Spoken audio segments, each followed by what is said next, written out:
Hi guys, welcome back. In this lesson, we will be importing SparkR and then we will be creating our Spark session. So this is the part where we'll start to add the code for our big data pipeline. Okay, so the first thing that we need to do is we need to be able to find the directory in which Spark has been installed on your machine. So when we went through the Spark installation lesson, we created an environment variable called Spark Home, right? So we want to be able to pick that environment up, so and then be able to identify it and then be able to run Spark from the IDE and be able to execute it on the Spark compiler. So it's important that we find the directory where Spark has been installed on our machine. And then once we have the directory, then we can import SparkR and then tell it to point to that directory and then get the Spark compiler. Okay, so let's do that. So we start with an if statement. So we say if number of characters from system.get environment Spark home. So this will have a look at our environment variables and try to find Spark home.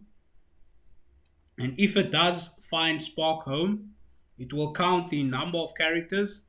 And if the number of characters is greater than 1, right, or is greater than or equal to 1, then it means that it was able to find the Spark home. If not, then it means that it's unable to locate the Spark home. So then we will have to manually set the directory to the Spark compiler, as we will see.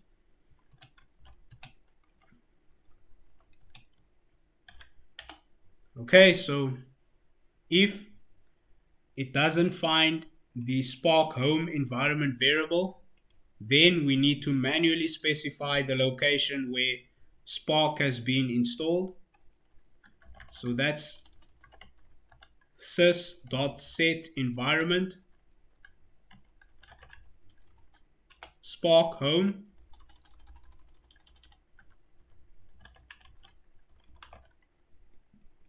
equals, and then the location where you have Spark installed on your machine,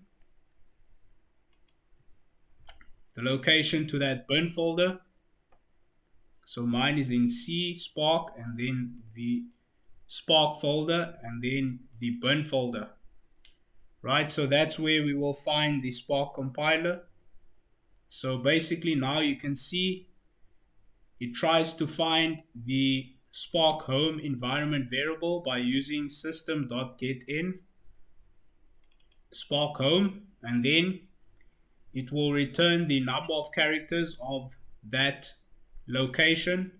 If the number of characters is less than 1, then it will set the environment manually, right? So we explicitly specify the location where Spark is installed so that we can make sure that even if we haven't set the environment variable, we can still use the Spark compiler by pointing to the location where Spark has been installed.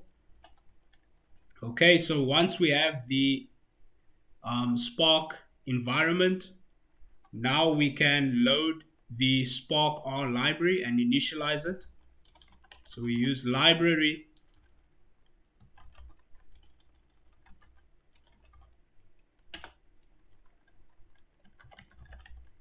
SparkR, and then library location equals C file.path system.get environment read from Spark home.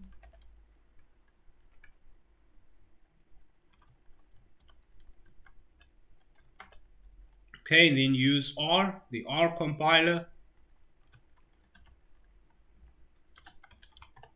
and then specify that that is the library. Okay, so basically we have set Spark home. We read it. If it doesn't exist, we set it, and then we specify it as the location of the Spark library when we initialize SparkR, so that it knows where the compiler is. So once we have done that, we should now be able to run and develop SparkR applications in our IDE. Okay, so now let's assume that we have picked up the Spark environment, and now let us configure our Spark session.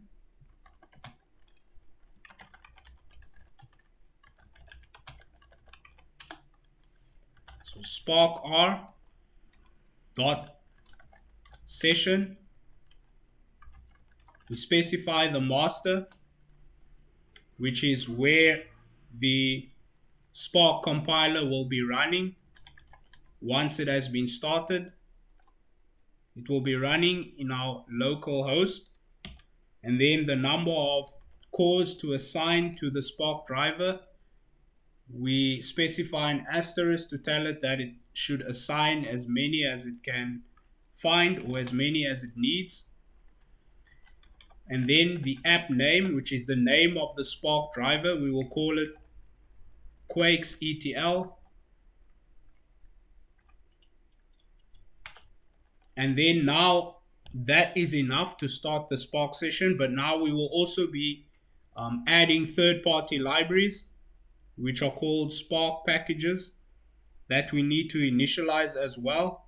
So the only third-party library that we will be using is the MongoDB Spark connector. So this connector will allow us to create a database connection to MongoDB and be able to read the data into our Spark data frames. Okay, so Spark packages equals C. So the code will be made available and you can copy the package name. So to prevent any mistakes, I'll copy and paste the package name. So it's org MongoDB Spark, Mongo Spark connector. Okay, and then we add a comma because this is a collection. And now we need to configure the Mongo connector. So we'll be using Spark config equals list. So spark.mongo db.input.uri equals, and now we add the input URI.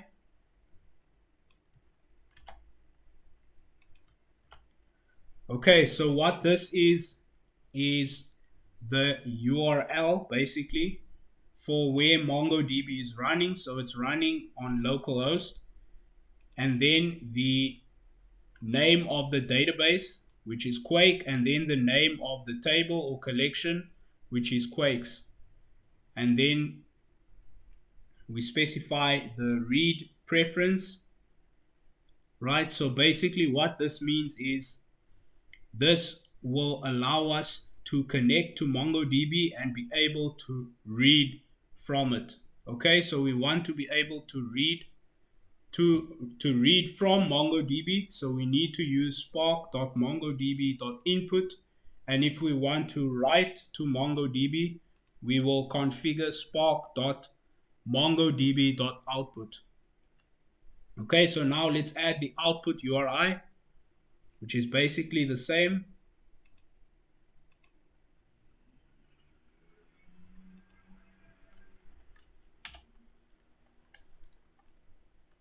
So we can just copy this spark.mongodb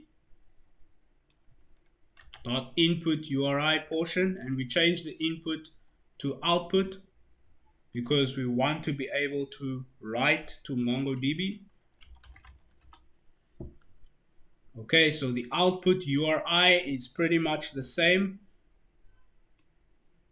So it's MongoDB where it's running on localhost / the database name and dot the table name. So we'll only copy up until there. And then we can paste it there. Okay, so that's all we need for our Spark session. Okay, so basically just to refresh on what we have done, we configure the master, right? So we can either add a static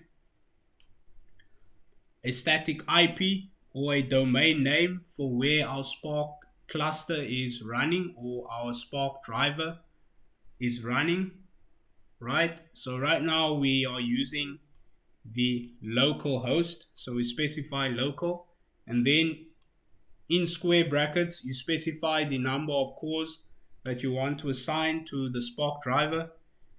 If you don't want to assign a specific number of cores, you just want it to use as much as once, you specify the asterisk. Okay, and then the name of the driver, so that if we debug the Spark driver in the Spark URI, we can identify this job by its name. Okay, if we want to check the performance. And then we add third-party packages by using the Spark packages object, and then we say equals the name of the package so that the driver will download it from the package repository. And then once it has the package, we can now use it by configuring it in the Spark config. So we specify the input URI for MongoDB. So we specify the location of where MongoDB is running, as well as specifying that we want to read from it. And then we specify the output URI for when we want to write to MongoDB. So now we can read and we can write. Okay, so that is it for this video. So now the last thing that we need to do is just check if everything is running. So let's first save the script with Control S. Call it SparkR. And then we say save. Okay, so the name of the script has been changed and then saved. And now we highlight all the code and then run it. It should be able to start our Spark driver. So let's run it and see. So here you can see what is going on.